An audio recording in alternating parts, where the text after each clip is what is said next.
is Zencoin daily combo. Alright, so there's one thing I need to explain on this airdrop.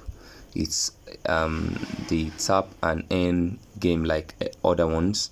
Don't forget to always claim your daily rewards, which is under this section, and make sure that you have performed some of these to be able to earn iCoin. Okay, now let's head back to the mine tab.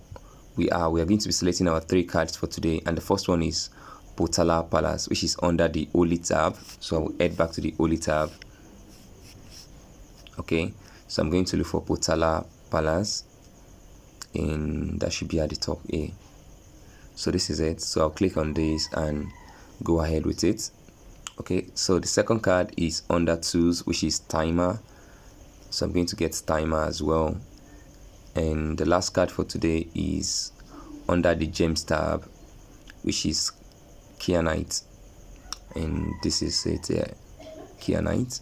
So I'll click on that and have my 5 million rewards for today. So if you find this very helpful, please like this video, and if you're yet to subscribe, please subscribe so that you can get more information on this airdrop.